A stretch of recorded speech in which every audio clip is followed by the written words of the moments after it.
let's talk a little bit about the linebacker positions for BYU. I got my depth chart here for BYU. So the three positions we're going to talk about here include the will linebacker position, the Mike linebacker position, and the rover position for BYU. These are the more traditional linebacker positions for BYU. We did a preview previously, which we talked more about the hybrid, the flash linebackers, where they're more of a hybrid safety linebacker type.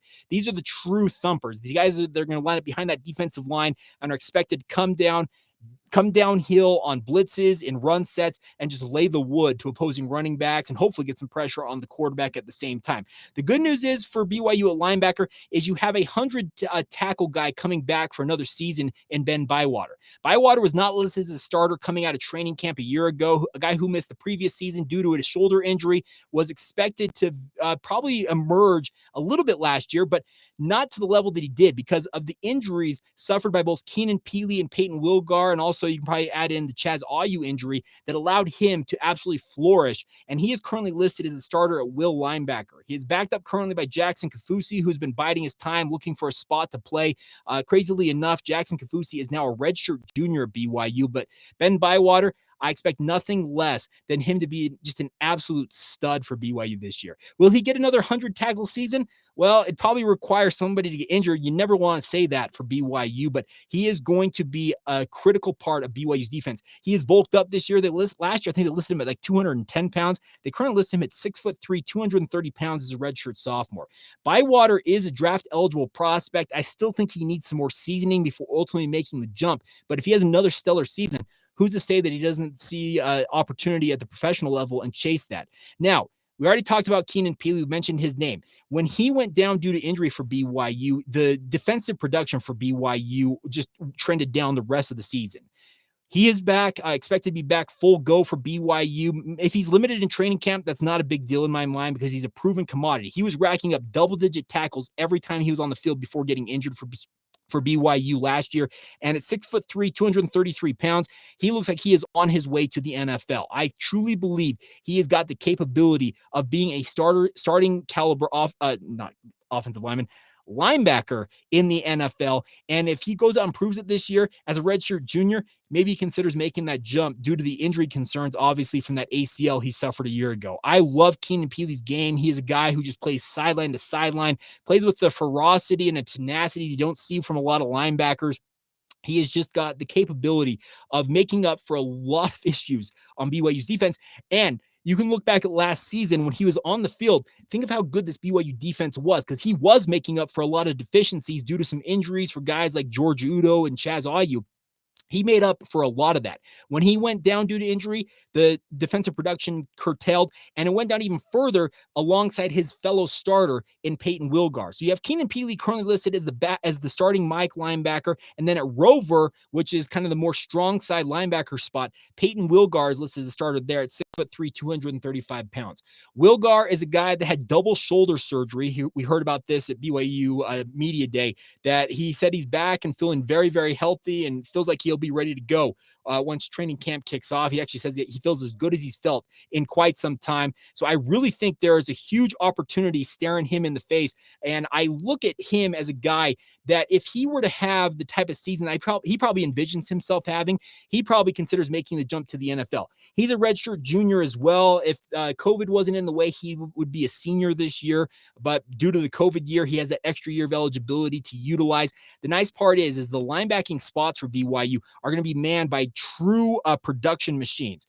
Guys like Payton Wilgar, Keenan Pili, and Ben Bywater, any single one of them could challenge for 100 tackles in a single season. Could all three of them challenge for potentially 60 this year and have some extra sacks, pass breakups, interceptions, and the like?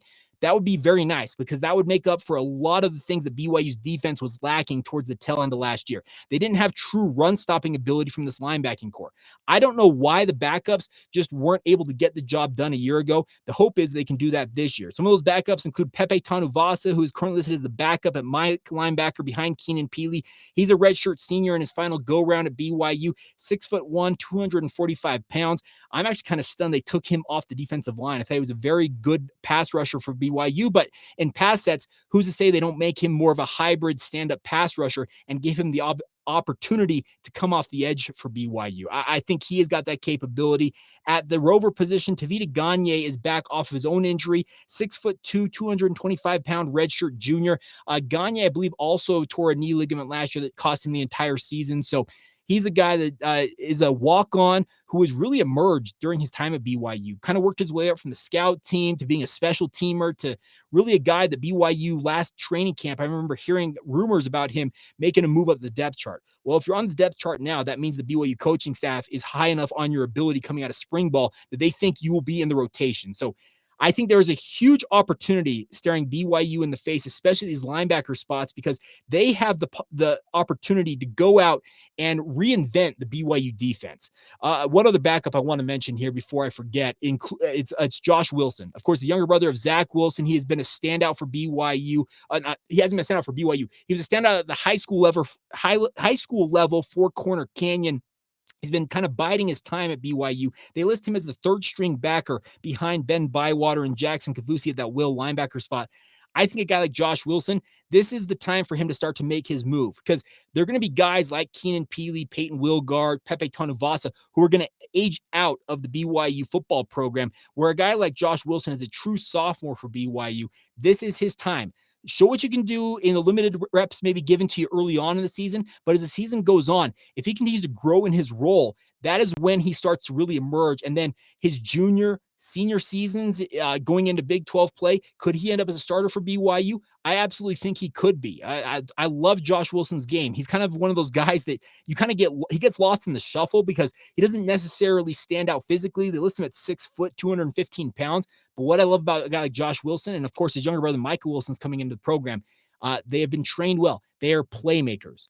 That is something that you need to have on a defense like BYU's. And if a guy like Josh Wilson shows well enough, well, who's to say that he couldn't move up in the rotation here for BYU at linebacker? But I absolutely love the depth of BYU's linebacking core. The biggest thing is this year, they got to have health. The luck of the health gods, I guess was what we'll call it, to stay on their side. There were so many injuries a year ago to this linebacking core. Should they stay healthy this year, I truly believe they could get BYU's defense to back to what they were doing more in 2020 rather than what we saw at the tail end of 2021. Nobody, yours truly included, was happy with BYU's defense. We were all lambasting them towards the tail end of last year. Well, the hope is this go round, the BYU defense will be much better, much improved. And if they are, that 10-plus win season for BYU all of a sudden becomes a lot clearer. The pathway seems a lot easier for BYU to go out there and put together another special season as they round out their independent era.